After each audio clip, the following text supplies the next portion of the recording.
Freud, en el apartado número 7, dice que la agresión es introyectada, es internalizada y dirigida contra el propio yo, incorporándose de esta forma a una parte del yo, la agresión. Esta agresión que se incorpora al yo es el superyo, que hace una función de conciencia moral y despliega frente al yo la misma dura agresividad que el yo habría desplegado contra el mundo exterior, precisamente de no desarrollarse este superyo que le hace reprimirse. Esta tensión entre el yo y el superyo es lo que se denomina sentimiento de culpabilidad, o lo que es lo mismo, la necesidad de castigo. Pero este algo de lo que el superyo protege al yo no siempre tiene que ser malo ni que haga daño, sino que muchas veces es algo que el yo desea y que le precisamente procura placer. En este miedo al deseo no solo puede estar en juego el sentimiento de culpabilidad, sino que también se pone en juego el miedo a la pérdida del amor. El miedo a la pérdida del amor del otro si hago X cosa para satisfacer mi deseo.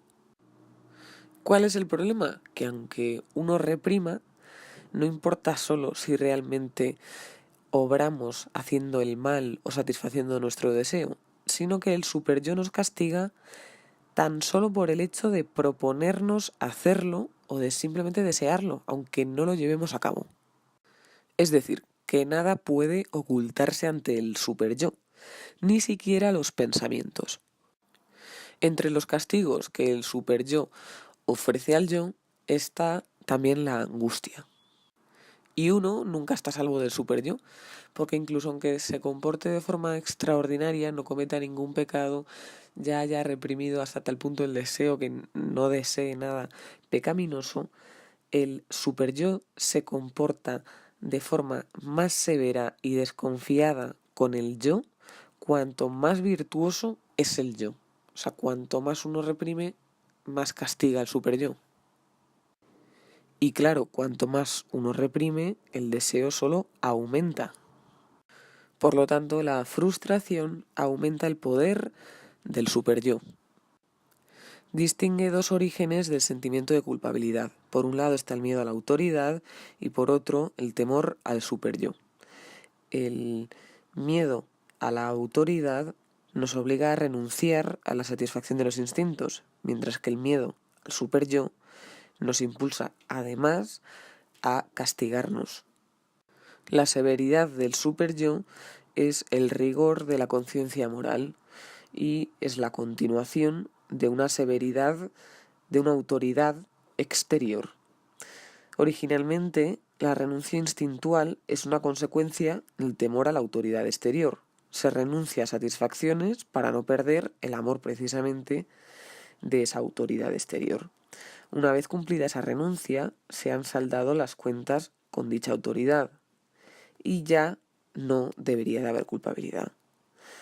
Pero con el miedo al superyo es distinto. Aquí no basta renunciar a la satisfacción de los instintos, pues el deseo correspondiente persiste y no puede ser ocultado ante el superyo. No dejará de surgir, por tanto, el sentimiento de culpabilidad.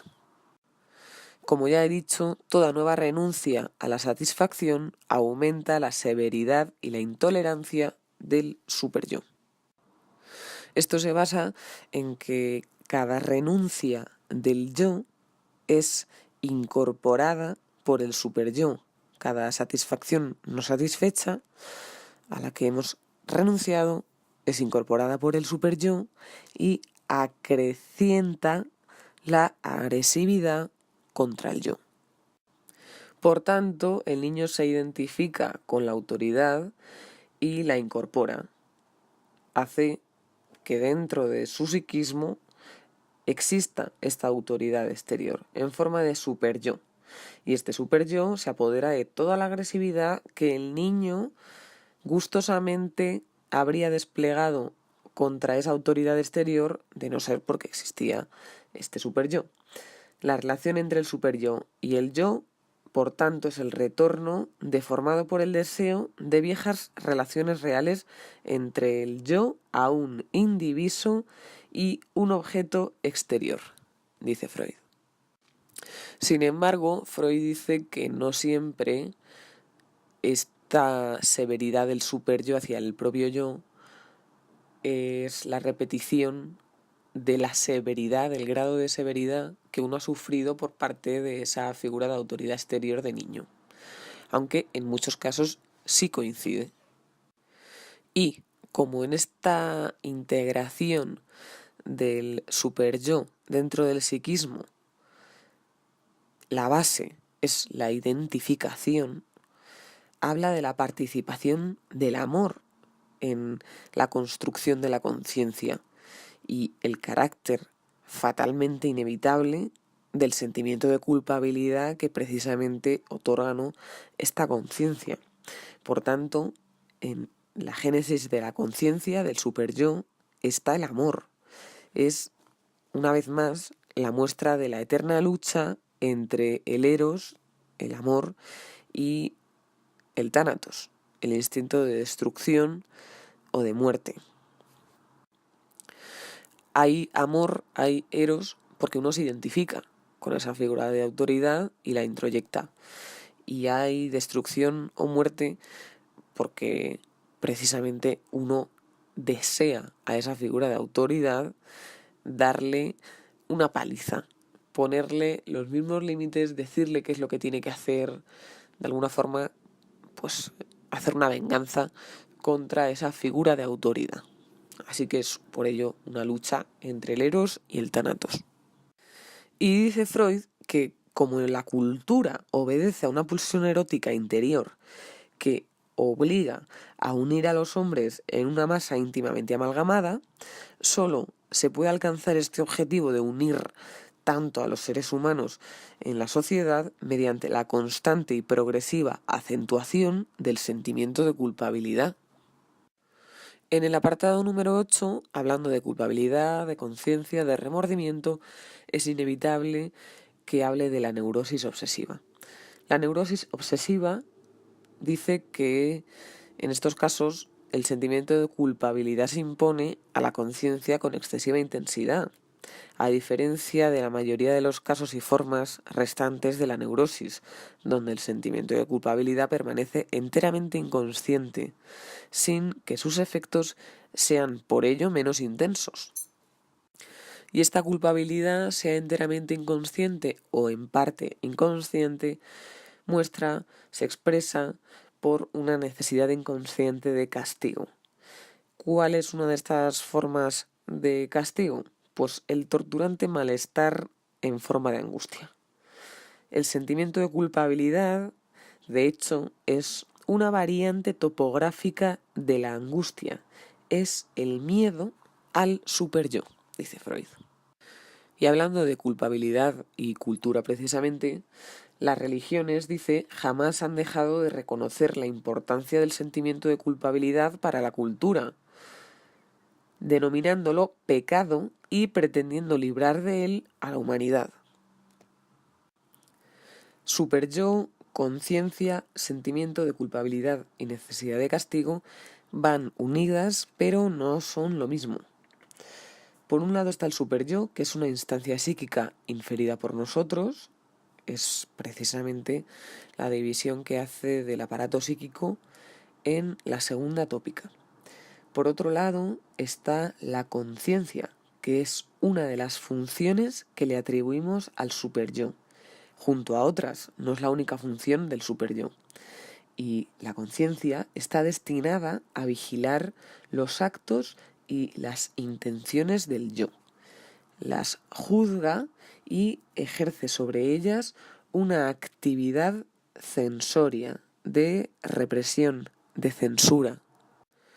Por otro lado, tenemos el sentimiento de culpabilidad, que es la severidad del superyo. Equivale al rigor de la conciencia. Es la percepción que tiene el yo de esta vigilancia que se le está imponiendo. Es la apreciación de las tensiones entre sus propias tendencias, las del yo, y las exigencias del superyo.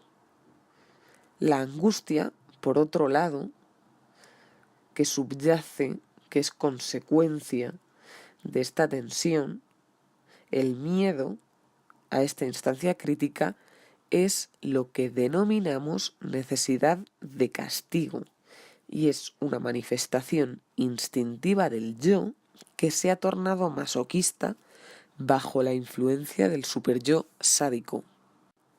O lo que es lo mismo, es la necesidad de castigo una parte del impulso a la destrucción interna que posee el yo y que utiliza para establecer un vínculo erótico con el superyo.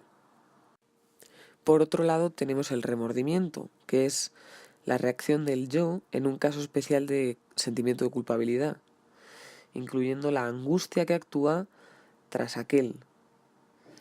Es en sí mismo un castigo el remordimiento y puede abarcar toda la necesidad de castigo, por lo que también el remordimiento puede ser anterior al desarrollo de la conciencia moral. Vuelve a decir que no hay diferencia entre agresión intencionada y agresión realizada, debido al superyo, que no distingue entre lo que se hace y lo que se piensa o lo que se desea. Vuelve a decir que al impedir la satisfacción erótica se desencadena cierta agresividad contra la persona que impide esta satisfacción, que sería la figura de autoridad. Y esta agresividad tendría que ser a su vez contenida, reprimida. Los síntomas de la neurosis son en esencia satisfacciones sustitutivas de deseos sexuales no realizados, reprimidos. Quizá toda neurosis oculte cierta cantidad de sentimiento de culpabilidad inconsciente, el cual a su vez refuerza los síntomas al utilizarlos como castigo. Los síntomas del neurótico, del obsesivo, son también su fuente de goce, porque son su forma de castigarse. Cuando un impulso instintual sufre la represión, sus elementos libidinales se convierten en síntomas y sus componentes agresivos en sentimiento de culpabilidad. Por otro lado, dice que la evolución individual es el producto de la interferencia entre dos tendencias, la egoísta y la altruista, y que han de enfrentarse ambos procesos evolutivos, el proceso individual y el de la cultura, y responde a un conflicto en la propia economía de la libido, comparable a la disputa por el reparto de la libido entre el yo y los objetos. Al igual que hay una analogía entre el superyo que hay en la cultura, que es el que se encarga de determinar qué se puede hacer y qué no en cierta cultura. De hecho, no, hay cosas que son tremendas en la cultura occidental que en otra cultura se ve como algo totalmente normal y a la inversa, ¿no? Entonces hay un superyo también en la sociedad, en la cultura, al igual que hay un superyo dentro de nuestro psiquismo. De hecho, el superyo cultural, al igual que el superyo individual, establece rígidos ideales cuya violación es castigada a través de la angustia de conciencia. Añade que el mayor obstáculo con el que se tropieza la cultura es la tendencia constitucional de los hombres de agredirse mutuamente. De ahí la necesidad de imperativos del tipo amarás al prójimo como a ti mismo. La pregunta final, que al final es una síntesis de toda la obra del malestar en la cultura, es la pregunta sobre el destino de la sociedad. Si la cultura logrará hacer frente a los instintos de agresividad y de autodestrucción propios del hombre. Si logrará reprimir ese instinto de muerte, ese tánatos, a través de algún eros que logre vencer esas fuerzas.